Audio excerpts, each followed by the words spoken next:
Ibu, Bapak, Saudara-saudari, anak-anak, remaja, kaum muda, para suster yang terkasih, selamat pagi. Hari ini kita bersyukur boleh kembali mendengarkan sabda Tuhan.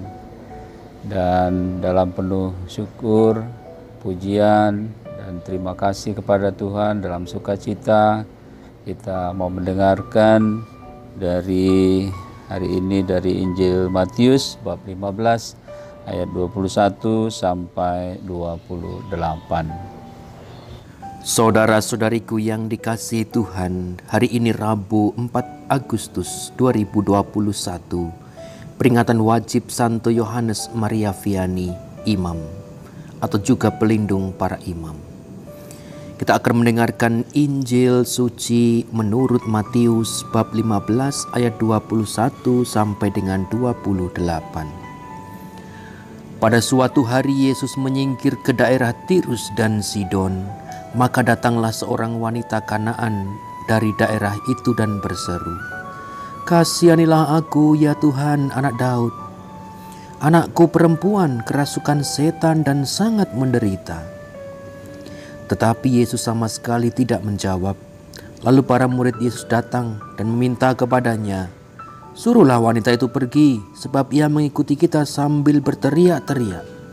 Jawab Yesus, "Aku diutus hanya kepada domba-domba umat Israel yang hilang."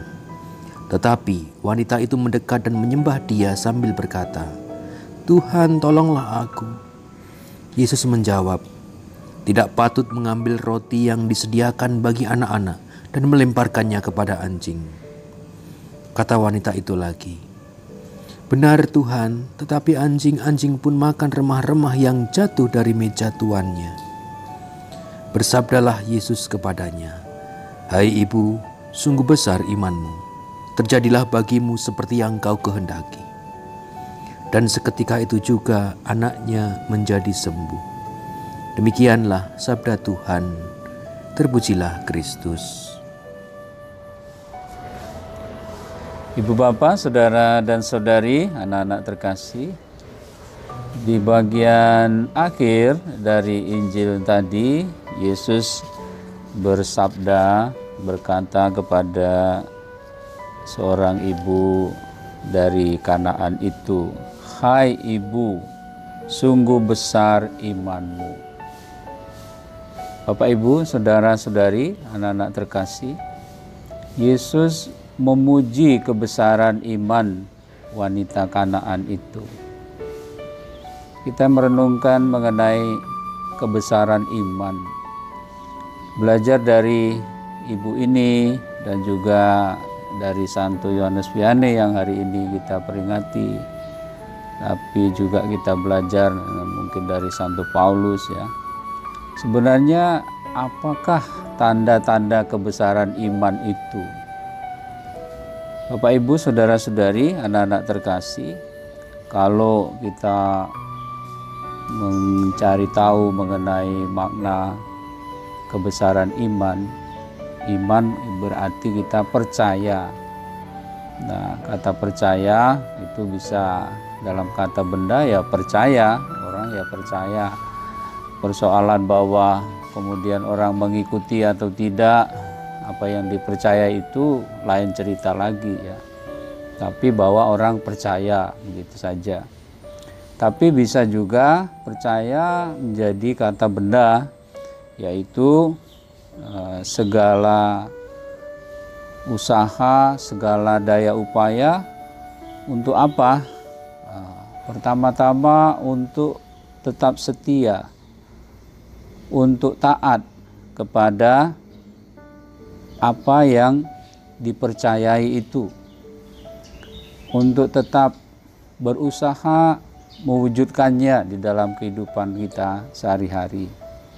Sehingga apa? Sehingga kepercayaan itu juga mempengaruhi seluruh sikap, seluruh pikiran dan hati kita.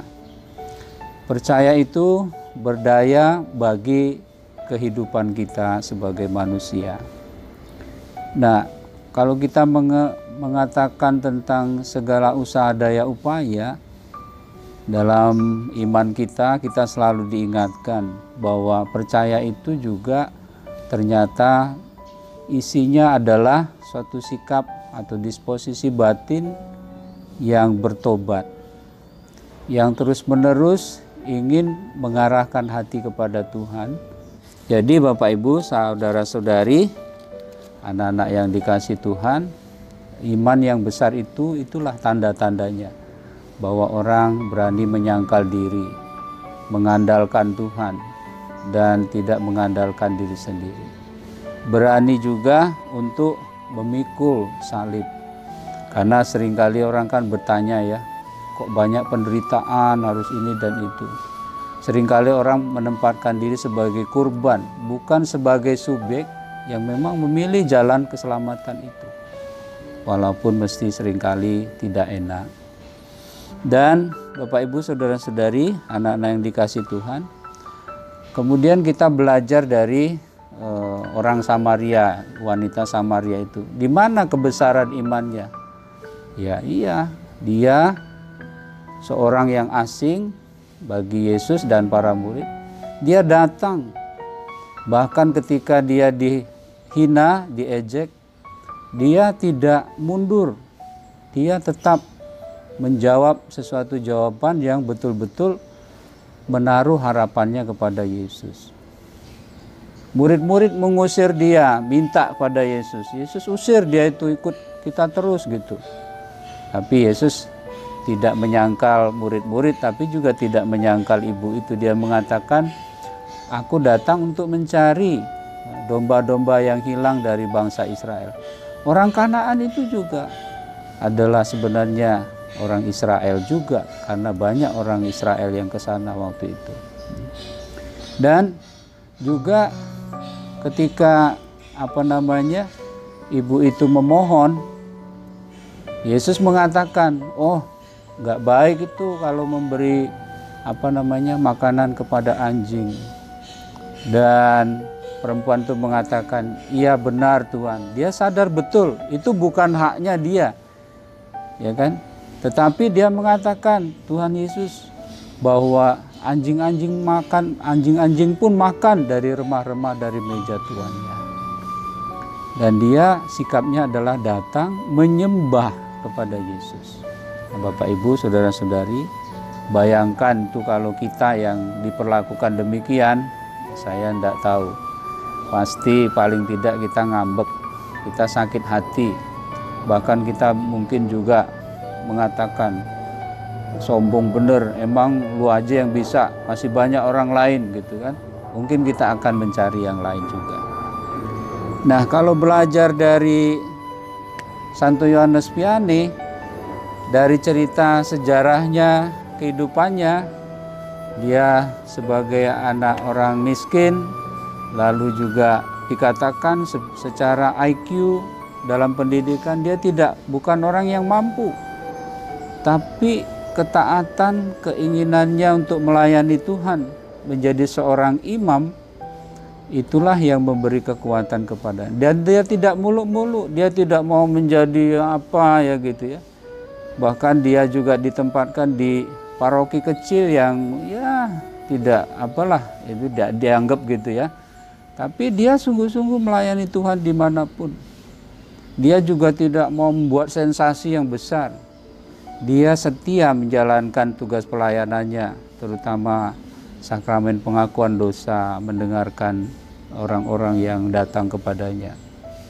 Dan itu bagi sebagian orang mungkin pekerjaan yang ya tidak begitu menguntungkan, apalagi soal materi. Ya pastilah orang tidak merasa, wah saya ditempatkan di paroki yang miskin, bukan di paroki yang mata air, ya kan. Orang mungkin pada merasa tidak kurang berharga di situ. Jadi Bapak Ibu saudara-saudari, kerendahan hati Santo Yohanes Vianney dan kemurnian disposisi batinnya untuk membawa orang kepada Tuhan, itulah yang menjadi semangat hidupnya. Seberapa besar iman kita kepada Tuhan, seberapa besar kepercayaan kita kepada Tuhan. Adakah tanda-tanda yang tadi kita renungkan? juga ternyata belum ada dalam diri kita. Bahwa kita juga belajar untuk menyangkal diri, kita memikul salib dan mengikuti Kristus. Jangan-jangan kita masih beriman ya seperti kebanyakan orang, beriman kalau butuh saja, bukan mau melaksanakan kehendak Tuhan, tapi rencana kita sendiri. Tuhan memberkati kita.